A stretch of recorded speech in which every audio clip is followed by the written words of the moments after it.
Honda Hornet নিয়ে আজকে বের হয়েছিলাম। অনেক ভাই জিজ্ঞেস করতেছিল হর্নেটের সার্ভিস কেমন, বললাম ভালো।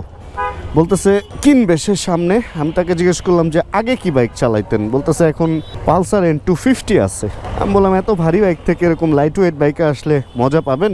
উনিও মোটামুটি একটু হ্যাভি, তো এই আর কি।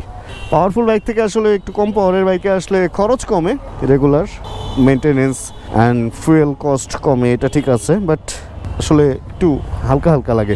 সামনে এটা শুভ ভাইয়ের গাড়ি, আর অনেকদিন গাড়ি চালাই না।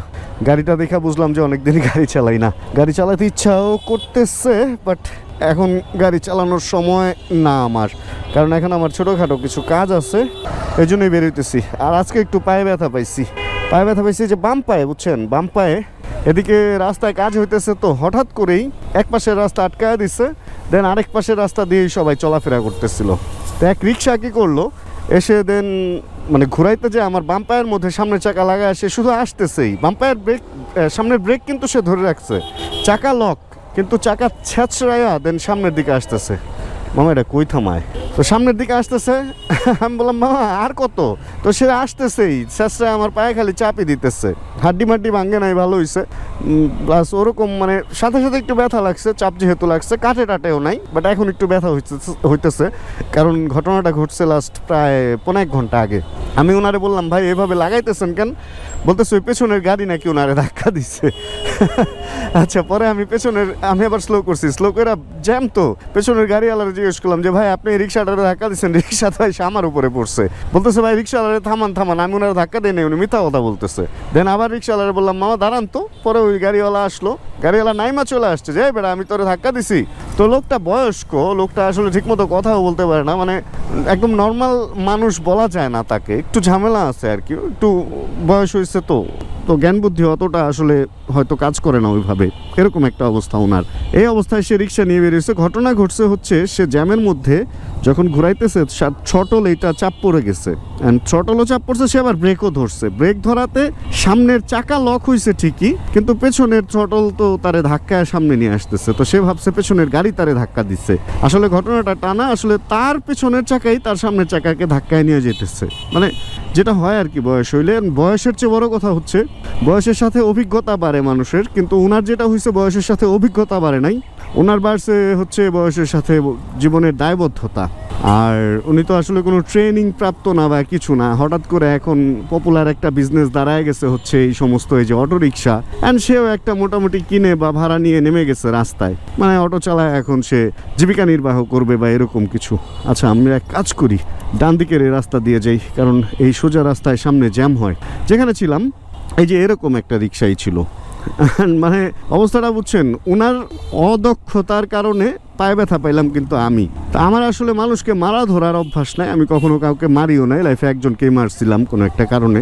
তো যাই হোক, মারা ধরার অভ্যাস নাই। যদি মারা ধরার অভ্যাস থাকতো, কারণ বেশ কয়েকজনই বলতেছিল যে ভাই ঠাডা দেন না কেন গালের নিচে একটা, তো কানের নিচে বা গালের নিচে দেওয়াটা তো আসলে আমার কাজ না, কারণ সে দোষ করছে, তার শাস্তি সে কোনো না কোনোভাবে পাবে, এই জায়গাটাতেই হলো আমি বিশ্বাস রাখি। তো আমি শাস্তি দেওয়ার কে?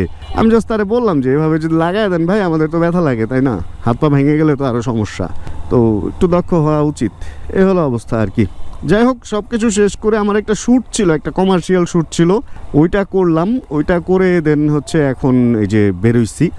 যাক চলেন এই চিপা চাপা থেকে বের হই আমরা। হায়রে মিরপুর, আর হায়রে হচ্ছে মেইন রোড। অবস্থাটা দেখছেন এইখানে, এটা একটা একদম মিরপুরের মেইন রোড, 1 নাম্বার গোল চত্বর, যেখান থেকে বলতে গেলে মিরপুরের মানে প্রথম সেকশন শুরু, 1 নাম্বার। আর এখানে রিক্সার অবস্থা দেখছেন, মানে মিরপুর এলাকাটা ফুল ফিল হচ্ছে রিক্সার দখলে চলে গেছে। মেইন রোডে এখন দামি গাড়িও চলতেছে, বেশ দামি গাড়িও চলতেছে, যে সামনের এটাই দেখেন, বা অন্যান্য যে গাড়িগুলো চলতেছে সবাই কিন্তু মোটামুটি রোড ট্যাক্স দিয়ে রেজিস্ট্রেশন করে দেন চলতেছে। আর রিক্সাগুলার কোনো রেজিস্ট্রেশন নাই, কিছু নাই। এই দেখেন না, এই যে দেখেন সবাই দাঁড়ায় আছে, মামা কি সুন্দর উল্টা চলে আসলো। আর ওনাদের জন্য মানে কোনো ল নাই, কিন্তু কোনো শাস্তির আওতায় আনার কিছুই নাই, যে দিক দিয়ে খুশি যেমনে খুশি ঢুকাইতেছে। আজকে আমার পায়ের মধ্যে মারছে, কালকে আপনার গাড়িতে মারবে, এরকম অনেক লোকের অনেক গাড়ির অনেক ক্ষতি করতেছে তারা। শেষ পর্যন্ত ফাঁকি পেয়ে যেতেছে কি বলে জানেন মামা? গরিব মানুষ তো। দেখেন রাস্তার অবস্থা, যেখানে তাকাবেন সেখানে অটোরিকশা। এই অটোরিকশার এটা একটা আমি অভিশাপই বলবো, অনেকের জন্য হয়তো এটা আশীর্বাদ মনে হইতে পারে, বাট আমি এটাকে অভিশাপই বলবো, কারণ এটা ইলিগ্যাল সবচেয়ে বড় কথা যেটা নর্মালি পায়ে চালানো রিক্সা যেগুলো ওগুলো সিটি কর্পোরেশনে একটা ছোট ট্যাক্স দিয়ে বা একটা রেজিস্ট্রেশন করে দেন একটা নাম্বার নিয়ে তারপরে চলতে হয় এবং ওদের কিছু রুল আছে সব রোডে ওরা চলে না বা কিছু অ্যান্ড এটা না ইঞ্জিন না কিছু না রেজিস্ট্রেশন না কোনো কিছু জাস্ট নামাইছে অ্যান্ড চলতেছে অ্যান্ড এখন তো এগুলার সাথে সাথে এই সমস্ত যে আগের রিক্সা ছিল এগুলাতেও মানুষ মোটর লাগায় যে সুন্দর চালায় ফেলতেছে মানে এটার ফিউচার কি আসলে বলা খুবই মুশকিল হয়ে যাইতেছে আমি ভাবছিলাম যে প্রথমে যখন এগুলা শুরু হইলো ভাইজান এই অটোরিকশার কাহিনী যখন প্রথমে শুরু হইলো আমি ভাবছিলাম যে এই যে কথা বলা শুরু করছি আমি বা আমরা তো হয়তো একটা সময় এগুলার কথাবার্তা থামবে মানে এগুলার কাজকর্ম থামবে আমাদের এই সমস্ত কথা কাজে লাগবে বাট পরে যেটা দেখলাম ভাই আমাদের কথার মতো আমরা কথা বলছি এই কথা আসলে কোনো কাজেই লাগতেছে না দেখেন সামনে মানে আমরা এই যে পুলিশ ভাইদের দেখলে আমরা একটু ভয় পাই যে আসলে কি আমাদের ধরবে কিনা কেস করবে কিনা সব কাগজ সাথে আছে কিনা আর এদের অবস্থাটা দেখেন না যেদিকে খুশি ওই যে দেখেন একজন মাঝখানে দাঁড়ায় গেছে যেদিকে খুশি ওইদিকে যাইতেছে যা খুশি তা করতেছে না মানতেছে পুলিশ না মানতেছে সার্জেন্ট মানে অন্যান্য যে প্রশাসন আছে কাউরেই মানতেছে না যার যার মতো শেষে চলে যেতেছে এই চলতেছে এগুলাতে আচ্ছা যাই হোক আমরা একটু ভেলোমার্টে ঢুকবো ওই যে সামনে হচ্ছে ভেলোমার্ট দেখেন সব বন্ধ হয়ে গেছে এই যে মামার এখন বের হইতে ইচ্ছা হয়েছে মামা এখন বের হইছে অথচ এদিকে সবাই কিন্তু দাঁড়ানো মামা বাইরে ঢুকুম ভাই নিজ উদ্যোগে নিজের খেয়াল খুশি রেখে নিজের ইচ্ছা মানে নিজের মতো সব কিছু বুঝে শুনে তারপরেই চালাইতে হয় কারণ কখন এসে যে আপনাকে গুতা দিয়ে বলবে মামা কি অবস্থা এটা মানে এর গ্যারান্টি কেউ দিতে পারবে না এই অটো রিক্সার গ্যারান্টি আসলেই কেউ দিতে পারবে না রোড রুল অ্যান্ড গভর্নমেন্টই দিতে পারে না দেখেন সবাই সোজা যেতেছে মামা কি সুন্দর উল্টা যেতেছে অ্যান্ড ভোদাই সবচেয়ে বেশি কারা জানেন যারা হচ্ছে এটার মধ্যে বইসা রইছে ও মামা কই থেকে কই এসে পড়ছে না মামা হেলমেট পরে কই যামু কোন চলেন দেখে নি আজকে ভেলোমার্টে কি কি আপডেটেড বা কি কি বাইক হচ্ছে আনা হয়েছে ফার্স্ট অফ অল দরজা লাগাই আজকে দরজা লাগায় ভেলোমার্টে যারা আছে সবাই ইচ্ছা মতো ধোলাই দিব না আসলে বাইরে অনেক সাউন্ড যে কারণে দরজাটা লাগাই দিলাম বাইক যদি বলেন এইখানে বাইক আছে হচ্ছে এগুলা দেখেন সুজুকি জিক্সার ব্র্যান্ড নিউ পাবেন এইখানে জিক্সার ব্র্যান্ড নিউ মানে প্রাইস কিভাবে কি ওনারা অফিসিয়াল বাইকই দিবে এবং প্রাইস অফিসিয়ালের চেয়ে একটু কম রাখবে এটা সুবিধা আছে যারা জিক্সার পান না বা এরকম মনে করতেছেন যে অ্যাভেলেবেল পাওয়া যাচ্ছে না তারা ভেলোমার্ট থেকে চাইলে নিতে পারেন এছাড়াও এইখানে আছে হচ্ছে XSR এগুলা কিন্তু ব্র্যান্ড নিউ মেবি থাই মেবি আমি শিওর না ইন্ডিয়ান না অবশ্যই থাই বা ইন্দো হবে অ্যান্ড MT-15 BS7 না BS7 না এটা হচ্ছে MT-15 ইন্দোনেশিয়ান এই যে এইটা দেখলে বোঝা যায় যে এটা ইন্দো আর ইন্দোতে হচ্ছে ABS থাকবে না ABS ছাড়া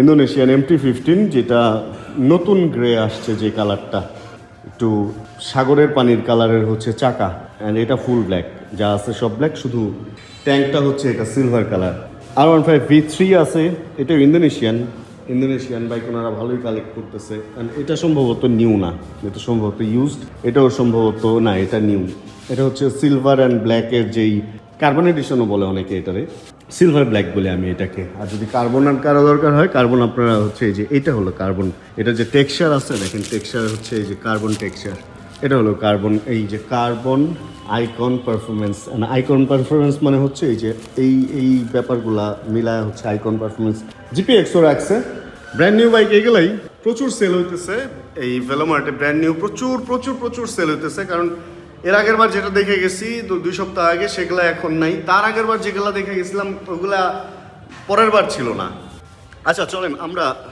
ঠান্ডা লাগতেছে হাঁচি আসতেছে আমরা একটু দেখি সেকেন্ড হ্যান্ড কালেকশনের মধ্যে কোন কোন বাইক এখানে রাখা আছে এদিকে R15 ইয়ামাহা বাইকের বিশাল কালেকশন এই প্রথম দেখলাম যে ইয়ামাহার এত বাইক এক শোরুমে একসাথে মানে একটু অদ্ভুতি লাগতেছে এখানে একটা হোন্ডা এক্সব্লেড আছে এখানে ইয়ামাহার XSR একটা XSR না এটা যেন কি FZX একটা দুইটা নীল অ্যান্ড ব্ল্যাক একটা তিনটা FZX একই সাথে একই শোরুমে ভাই চিন্তা করা যায় ভার্সন 3 আছে এখানে 4 আছে এখানে অ্যান্ড আমার পছন্দের বাইক মানে যেটা আমারও আছে সেম কালার ওই বাইকও একটা এখানে আছে আর R15 তো আছেই এটা হচ্ছে ব্ল্যাক অ্যান্ড সিলভার যেটা এটা ইন্ডিয়ান মাস্ট বি সম্ভবত ইন্ডিয়ানই এটা হ্যাঁ এটা ইন্ডিয়ান অ্যান্ড তারপরে MT-15 আছে সম্ভবত এটা BS7 একটু ভালো মতো উকি দিয়ে দেখি হ্যাঁ BS7 ডুয়েল চ্যানেল ABS এর MT-15 তারপরে এই যেটা বাইরে দেখছেন নিউ ওইটার সেকেন্ড হ্যান্ডও এখানে আছে Extreme 125 Extreme 125 তারপর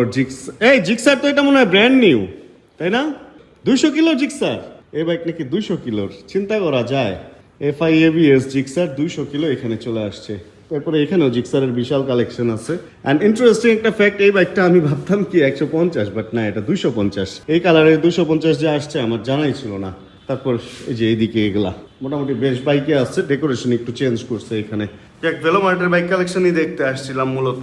মাঝে মধ্যে সব দোকানেরই আমি খোঁজ রাখি, কারণ হচ্ছে কোন দোকানে কোন বাইক ভালো আসতেছে, যদি নিজের একটা চেঞ্জ করে আরেকটা নেওয়ার ইচ্ছা হয় বা যদি অন্য কোনো বাইক কেনার ইচ্ছা হয়, এই জন্য একটু দেখি আর কি, দেখলে একটা জ্ঞান বাড়ে। অ্যান্ড বাইকের ব্যাপারটা হচ্ছে কি, আপনি যত বাইক নাড়াচাড়া করবেন তত বাইক নিয়ে আপনার জ্ঞান বুদ্ধি বাড়বে।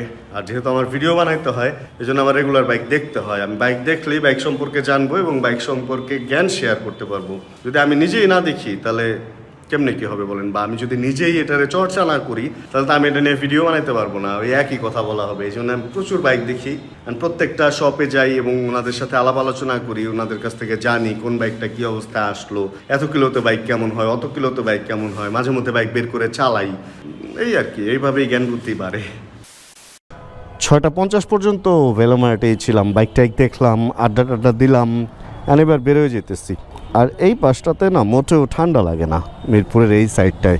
যদি ঠান্ডা অনুভব করতে চান তাহলে আরেকটু ভেতরে যেতে হবে, চিড়িয়াখানার যে রাস্তাটা, ওইখানে গেলে অল্প হইলেও ঠান্ডা কিছুটা ফিল করা যায় আর কি।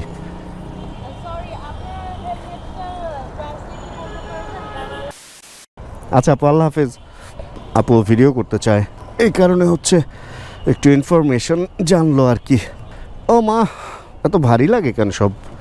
হ্যাঁ, রাস্তাঘাট মোটামুটি বাতি জ্বালায় নাই নাকি জ্বালাইছে, কিছু বাতি নষ্ট হয়ে গেছে, এ হলো অবস্থা। রোডঘাটের অবস্থা আসলে বেশি সুবিধার না। এক হলো অটোর যন্ত্রণা, অ্যান্ড 2 হচ্ছে লাইটটা একটু আগের মতো ঠিকঠাক করে না, আর 3 হচ্ছে শীতের দিনে শীত পড়ে না। কই যাব বলেন? এখন ওই সবার মতো কি আমিও মাঝখান দিয়ে টান দিয়ে উল্টা চলে যাব? আসলে পুলিশ তো ধরেন এই ইসেরদের ধরে না, রিক্সাদের ধরে না, কিন্তু দেখবেন যে আমাদের এই বাইককে ঠিকই ধরে বসছে। এই জিনিসটাই খারাপ লাগে, মানে যেটা ধরার দরকার, যেটা ইলিগ্যাল ওইটা লিগ্যালি চলতেছে, অ্যান্ড যেটা লিগ্যাল চলা উচিত ওইটা একটু ইলিগ্যাল করতে গেলে বা একটু যদি কোনো উল্টাপাল্টা হয় ওইটার, তাহলে ওইটাকে ধরে বসে। চলেন দেখি এদিক থেকে ঢুকা যায় কিনা, ট্রাই করবো ঢুকে যাওয়ার। অ্যান্ড ভাই একটু যাইতে দিবেন, একটু ফাঁকা ফুকা দেন জায়গা, এদিক দিয়া।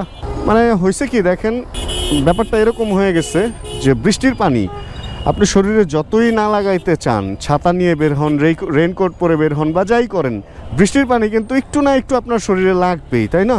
কোনো না কোনোভাবে একটু এক ফোঁটা হইলেও, ছেটা ফোঁটা হইলেও লাগবে।